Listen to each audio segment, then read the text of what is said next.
আকাশবাণী খবর পড়ছে প্রিয়া বিশ্বকর্মা। প্রথমে বিশেষ বিশেষ খবর। প্রধানমন্ত্রী নরেন্দ্র মোদী 3 দিনের সফরে আজ ওড়িশা যাচ্ছেন। বাংলাদেশে হিন্দু ও সংখ্যালঘুদের সুরক্ষা এবং তাদের উপাসনা স্থলগুলির নিরাপত্তার দিকটি সুনিশ্চিত করতে ভারত সেদেশের প্রতি আহ্বান জানিয়েছে। কেন্দ্রীয় স্বরাষ্ট্রমন্ত্রী অমিত শাহ বলেছেন, গত 10 বছরে সন্ত্রাসবাদ, বাম চরমপন্থা ও মাদকের বিরুদ্ধে উল্লেখযোগ্য সাফল্য অর্জিত হয়েছে। উত্তরপ্রদেশের সাম্ভালে সাম্প্রতিক হিংসায় 4 জনের মৃত্যুর ঘটনায় বিচার বিভাগীয় তদন্তের নির্দেশ দিয়েছে রাজ্য সরকার। সুপ্রিম কোর্ট দিল্লিতে চালু থাকা গ্র্যাব স্টেজ 4 বিধিনিষেধের মেয়াদ আগামী 2রা ডিসেম্বর পর্যন্ত বাড়ানোর নির্দেশ দিয়েছে। পিভি সিন্ধু ও লক্ষ্য সেন সৈয়দ মোদী আন্তর্জাতিক ব্যাডমিন্টন চ্যাম্পিয়নশিপের কোয়ার্টার ফাইনালে আজ খেলতে নামবেন। আজ সেই বিস্তারিত খবরে। প্রধানমন্ত্রী নরেন্দ্র মোদী ভুবনেশ্বরে পুলিশের মহানির্দেশক ও ইন্সপেক্টর জেনারেলদের সর্বভারতীয় সম্মেলনে যোগ দিতে 3 দিনের সফরে আজ ওড়িশা যাচ্ছেন। ওড়িশায় প্রথমবার এই সম্মেলনের আয়োজন করা হচ্ছে। সমস্ত রাজ্য ও কেন্দ্রশাসিত অঞ্চলগুলির পুলিশের মহানির্দেশকের পাশাপাশি সিআরপিএফ, র, এনএসজি, ইন্টেলিজেন্স ব্যুরো এবং এসপিজির প্রধানরা এখানে উপস্থিত থাকবেন। কেন্দ্রীয় স্বরাষ্ট্রমন্ত্রী অমিত শাহ এবং জাতীয় নিরাপত্তা উপদেষ্টা অজিত দোভালেরও এই সম্মেলনে যোগ দেওয়ার কথা। অভ্যন্তরীণ নিরাপত্তা, সাইবার ক্রাইম, মাওবাদী সমস্যা, সন্ত্রাসবাদ মোকাবিলার মতো গুরুত্বপূর্ণ বিষয় সম্মেলনে আলোচনা হবে। বাংলাদেশে হিন্দু ও সংখ্যালঘুদের সুরক্ষা এবং তাদের উপাসনা স্থলগুলির নিরাপত্তার দিকটি সুনিশ্চিত করতে ভারত সেদেশের প্রতি আহ্বান জানিয়েছে। বিদেশ প্রতিমন্ত্রী কীর্তিবর্ধন সিং গতকাল রাজ্যসভায় এক লিখিত প্রশ্নের উত্তরে জানান, বাংলাদেশে সংখ্যালঘু সহ প্রতিটি নাগরিকের জীবন ও সম্পত্তি রক্ষার প্রাথমিক দায়িত্ব সেদেশের সরকারের। প্রতিবেশী দেশ থেকে গত কয়েক মাসে হিন্দু মন্দির এবং দেবদেবীর মূর্তি ভাঙচুর করার একাধিক খবর মিলেছে। তাঁতিবাজার এবং ঢাকায় পুজো মণ্ডপে হামলা এবং সাতক্ষীরায় দুর্গাপুজোর সময় যশোরেশ্বরী কালী মন্দিরে চুরির ঘটনায় ভারত উদ্বেগ প্রকাশ করেছে বলেও মন্ত্রী জানান। এদিকে বাংলাদেশ হাইকোর্ট ইসকনের সন্ন্যাসী চিন্ময় কৃষ্ণ দাসের গ্রেপ্তারি এবং তার প্রেক্ষিতে সৃষ্ট পরিস্থিতির বিষয়ে হস্তক্ষেপ করতে অস্বীকার করেছে। বিচারপতি ফারাহ মেহবুব এবং বিচারপতি দেবাশিস রায়চৌধুরীর বেঞ্চ গতকাল এ ব্যাপারে সরকারের গৃহীত পদক্ষেপ নিয়ে সন্তোষ প্রকাশ করেন। একই সঙ্গে জনগণের নিরাপত্তা এবং সম্পত্তি রক্ষায় প্রয়োজনীয় ব্যবস্থা গ্রহণেরও নির্দেশ দেন বেঞ্চ। কেন্দ্রীয় স্বরাষ্ট্রমন্ত্রী অমিত শাহ বলেছেন, গত 10 বছরে সন্ত্রাসবাদ, বাম চরমপন্থা ও মাদকের বিরুদ্ধে উল্লেখযোগ্য সাফল্য অর্জিত হয়েছে। মুসৌরিতে গতকাল লাল বাহাদুর শাস্ত্রী জাতীয় একাডেমিতে এক অনুষ্ঠানে শ্রী শাহ বলেন, নরেন্দ্র মোদী সরকারের দৃঢ় নীতি এক্ষেত্রে সহায়ক হয়েছে। 2026 মার্চের মধ্যে নকশালবাদ সম্পূর্ণরূপে নির্মূল হবে বলে আশা প্রকাশ করেন তিনি। ব্রিটিশ আমলের 150 বছরের পুরনো আইনের পরিবর্তে নতুন 3টি ফৌজদারি আইন বাস্তবায়নের ফলে 90% অপরাধের নিষ্পত্তি হবে বলে আশা করা হচ্ছে।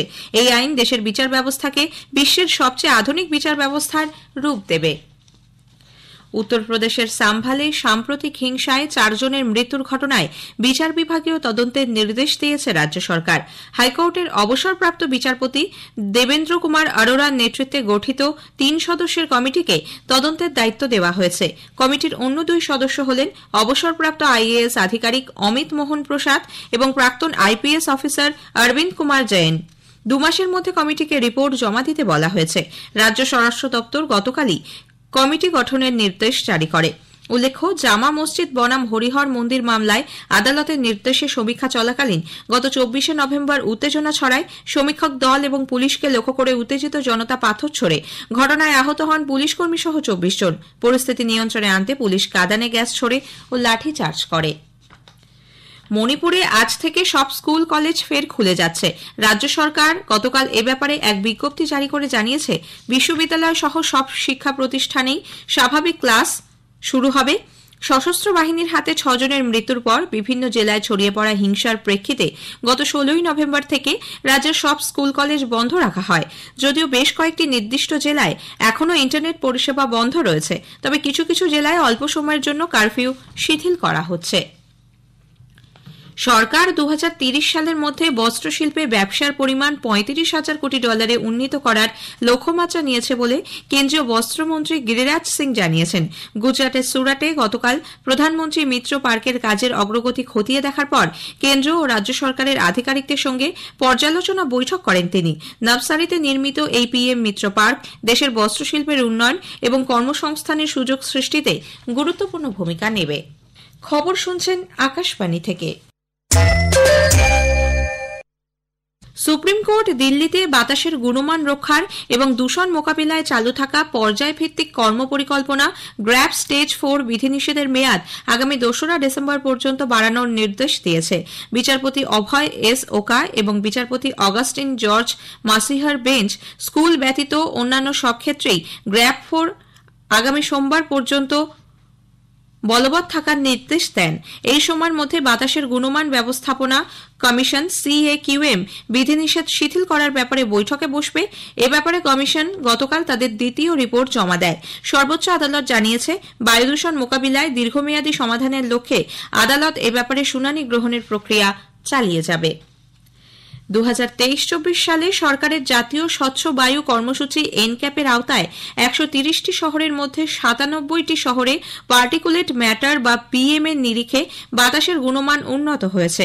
পরিবেশ, বন এবং জলবায়ু পরিবর্তন প্রতিমন্ত্রী কীর্তিবর্ধন সিং গতকাল রাজ্যসভায় এক লিখিত প্রশ্নের জবাবে বলেন, 2017-18 তুলনায় 2023-24 কমপক্ষে 55টি শহরে PM এর মান 20% বা তার বেশি কমেছে।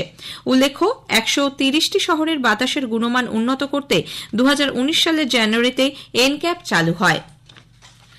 ঝাড়খণ্ড মুক্তি মোর্চা JMM এর নেতা হেমন্ত সোরেন গতকাল চতুর্থবারের জন্য সে রাজ্যের মুখ্যমন্ত্রী হিসেবে শপথ নিয়েছেন। রাজ্যপাল সন্তোষ কুমার গাঙ্গুয়ার রাঁচির মোরহাবাদী ময়দানে তাঁকে শপথ বাক্য পাঠ করান। উপস্থিত ছিলেন পশ্চিমবঙ্গের মুখ্যমন্ত্রী মমতা ব্যানার্জি, কংগ্রেস সভাপতি মল্লিকার্জুন খাড়গে, লোকসভার বিরোধী দলনেতা রাহুল গান্ধী, পাঞ্জাবের মুখ্যমন্ত্রী ভগবন্ত মান, দিল্লির প্রাক্তন মুখ্যমন্ত্রী অরবিন্দ কেজরিওয়াল প্রমুখ। বিধানসভায় আস্থা ভোটে জয়ী হবার পর মুখ্যমন্ত্রী হেমন্ত সোরেন তাঁর মন্ত্রিসভা গঠন করবেন। এরপরই হবে অন্য মন্ত্রীদের শপথ গ্রহণ অনুষ্ঠান। প্রধানমন্ত্রী নরেন্দ্র মোদী ঝাড়খণ্ডের মুখ্যমন্ত্রী পদে শপথ নেওয়ায় হেমন্ত সোরেনকে অভিনন্দন জানিয়েছেন। সামাজিক মাধ্যমে এক বার্তায় শ্রী মোদী তাঁর কার্যকাল সফলভাবে এগিয়ে নিয়ে যাওয়ার জন্য শুভেচ্ছা জানান। এদিকে মুখ্যমন্ত্রী হিসেবে শপথ গ্রহণের পরই হেমন্ত সোরেনের নেতৃত্বে গত সন্ধ্যায় মন্ত্রিসভার প্রথম বৈঠক বসে। আগামী মাসের 9 থেকে 12 তারিখ পর্যন্ত রাজ্য বিধানসভার বিশেষ অধিবেশন বসবে বলে বৈঠকের সিদ্ধান্ত হয়েছে। জাতীয় তদন্ত সংস্থা NIA মানব পাচার ও সাইবার জালিয়াতি মামলায় 6টি রাজ্যের 22টি জায়গায় গতকাল তল্লাশি চালায়। এই রাজ্যগুলি হল বিহার, উত্তরপ্রদেশ, মধ্যপ্রদেশ, দিল্লি, মহারাষ্ট্র ও পাঞ্জাব।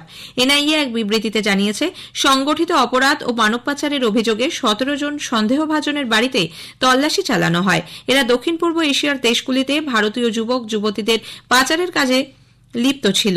কম্বোডিয়া সহ অন্যান্য দেশগুলিতে এরা ভারতীয় যুবকদের চাকরির প্রলোভন দেখিয়ে পাচার করে দিত বলে অভিযোগ। আয়ুষ্মান ভারত প্রধানমন্ত্রী জন আরোগ্য যোজনা চালু না করায় কেন্দ্রীয় স্বাস্থ্যমন্ত্রী জগৎ প্রকাশ নাড্ডা গতকাল আপ নেতৃত্বাধীন দিল্লি সরকারের তীব্র সমালোচনা করেছেন। সামাজিক মাধ্যমে এক বার্তায় শ্রী নাড্ডা এ ব্যাপারে দুঃখ প্রকাশ করে জানান, এই প্রকল্প চালু না করে দিল্লি সরকার ইচ্ছাকৃতভাবে সাধারণ মানুষকে বঞ্চিত করছে। এর ফলে 6.5 লক্ষ যোগ্য পরিবার এবং 70 ও তার বেশি বছর বয়সী সব দিল্লিবাসী সুবিধা পাচ্ছেন না। হাইকোর্টও এই জনমুখী স্বাস্থ্য প্রকল্প চালু না করার সমালোচনা করেছে। রাজনৈতিক মতপার্থক্য দূরে সরিয়ে রেখে কেন্দ্রের অবস্থানকে মান্যতা দেওয়া গণতান্ত্রিক সরকারের উচিত বলেও তিনি উল্লেখ করেন। রাষ্ট্রসংঘ নিরাপত্তা পরিষদের সম্প্রসারণের জন্য সদস্য দেশগুলির মধ্যে সমর্থন গড়ে তুলতে ভারত সংস্কারমুখী দেশগুলির সঙ্গে যোগাযোগ রেখে চলেছে। সম্প্রসারিত রাষ্ট্রসংঘ নিরাপত্তা পরিষদে স্থায়ী সদস্য হওয়ার সব রকম যোগ্যতা ভারতের রয়েছে বলে বিদেশমন্ত্রী ডক্টর এস জয়শঙ্কর জানিয়েছেন। রাজ্যসভায় গতকাল এক লিখিত উত্তরে তিনি বলেন, রাষ্ট্রসংঘ নিরাপত্তা পরিষদে স্থায়ী সদস্যপদ পাওয়াকে ভারত সর্বাধিক গুরুত্ব দিচ্ছে। এই সংস্কারের ব্যাপারে ভারত চলতি আন্তঃসরকারি আলোচনায় দ্বিপাক্ষিক এবং বহুপাক্ষিক স্তরে কথাবার্তা চালিয়ে যাচ্ছে। এ ব্যাপারে কথা হচ্ছে G4 গোষ্ঠী এবং অন্য বিকাশশীল ও দক্ষিণী বিশ্বের দেশগুলির সঙ্গেও। বিপুল সংখ্যক দেশ রাষ্ট্রসংঘ নিরাপত্তা পরিষদের সংস্কারের পক্ষে মত প্রকাশ করেছে বলেও ডক্টর জয়শঙ্কর জানান। লখনৌয়ে আজ সৈয়দ মোদী আন্তর্জাতিক ব্যাডমিন্টন চ্যাম্পিয়নশিপের কোয়ার্টার ফাইনালের ম্যাচগুলি অনুষ্ঠিত হবে। খেলা শুরু হবে দুপুর 12টার পর। PV সিন্ধু ও লক্ষ্য সেন গতকাল পুরুষ এবং মহিলাদের সিঙ্গলসের কোয়ার্টার ফাইনালে পৌঁছন। অন্য ম্যাচে উন্নতি হুডা থাইল্যান্ডের প্রতিযোগীকে হারিয়ে কোয়ার্টার ফাইনালে জায়গা করে নেন। ভারতের মীরাবা লুয়াং মাইন্সনাম এবং আয়ুষ শেঠিও নিজ নিজ বিভাগে কোয়ার্টার ফাইনালে উঠেছেন। শেষ করার আগে খবরের বিশেষ কিছু অংশ আরও একবার। প্রধানমন্ত্রী নরেন্দ্র মোদী 3 দিনের সফরে আজ ওড়িশা যাচ্ছেন। বাংলাদেশে হিন্দু ও সংখ্যালঘুদের সুরক্ষা এবং তাদের উপাসনা স্থলগুলির নিরাপত্তার দিকটি সুনিশ্চিত করতে ভারত সে দেশের প্রতি আহ্বান জানিয়েছে। খবর শেষ হল।